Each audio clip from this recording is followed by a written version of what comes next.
Hello, bonjour! Aujourd'hui, on va parler de Meghan Markle et du prince Harry. Vous vous souvenez que les médias avaient dit qu'ils ne parleraient plus de Meghan Markle et le prince Harry si les Sussex décidaient de ne pas non plus faire des choses qui pourraient les inciter à écrire sur eux. Les Sussex, qui sont parents depuis quelque temps d'une petite Lilibet, ont décidé de prendre un congé parental ou des congés parentaux de 20 semaines afin de profiter de leur petite fille. Depuis, on n'a pas de nouvelles d'eux, à part le fait que Meghan ait écrit un message sur son site pour remercier ses fans d'avoir permis que son livre atteigne la première place de la liste des livres les plus vendus du New York Times. Donc à part ça, on n'a pas eu de nouvelles du couple.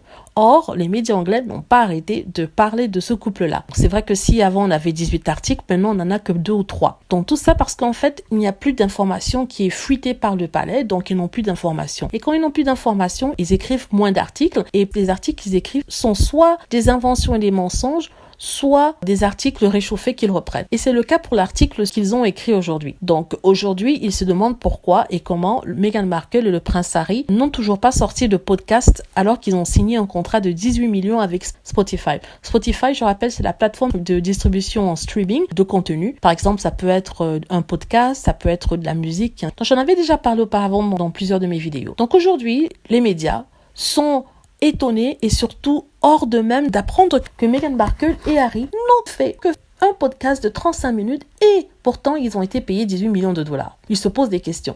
Mais je me dis, mais ça vous regarde en quoi? Ça ne vous regarde pas. C'est un contrat privé qui n'a rien à voir avec la famille royale. Ce n'est pas l'argent du contribuable. Si auparavant vous aviez, on va dire, peut-être des raisons de vous enquérir de la situation financière des Sussex par rapport à ce que les taxes ou le contribuable payait, aujourd'hui vous n'avez pas à mettre votre nez dans leurs affaires. Ce sont les affaires d'Harry et Meghan. On ne va pas regarder ce qui se passe dans le porte-monnaie de la famille, par exemple, de Kate Middleton ou alors dans la famille de Zara Phillips. Donc le prince Harry et Meghan Markle sont libres de signer avec qui ils veulent, qui ils souhaitent, même s'ils ne font rien et qu'on leur donne de l'argent, pourquoi pas. C'est à la compagnie de juger s'il est bon ou pas, de leur demander d'en faire un peu plus, etc. Donc, ils n'ont rien à dire sur le montant que les Sussex gagnent parce que c'est leur travail, c'est leur vie privée, c'est le contrat qu'ils ont signé en partenariat avec une compagnie privée qui n'a rien à voir avec le contribuable. Donc, je sais pas, les journalistes essaient toujours de mettre leur grain de sel où ils ne doivent pas et ils essaient de décrier une situation qui est vraiment une situation juste. Meghan Markle et le prince Harry ont une valeur sur le marché commercial,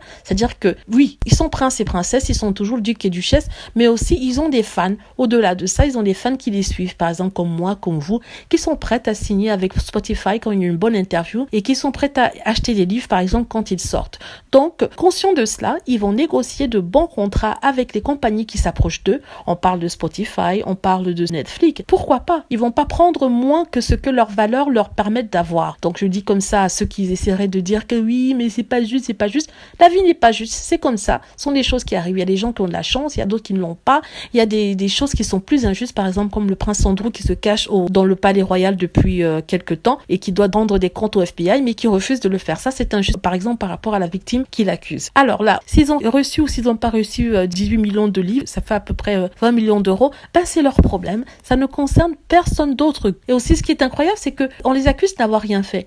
Eh ben, ils ne sont pas les seuls parce que je rappelle que la plupart des personnes qui travaillaient dans des bureaux ne travaillaient pas non plus et ce à cause de quoi? La pandémie. Voilà. C'est assez hypocrite de reprocher à Meghan Markle ce que au moins 90% de la population faisait il n'y a pas longtemps, c'est-à-dire rien du tout. Voilà. J'espère que vous avez aimé la vidéo. N'hésitez pas à cliquer sur like si c'est le cas, à vous abonner pour plus de vidéos et à cliquer sur la petite cloche afin d'être averti lorsque je poste une nouvelle vidéo. Merci.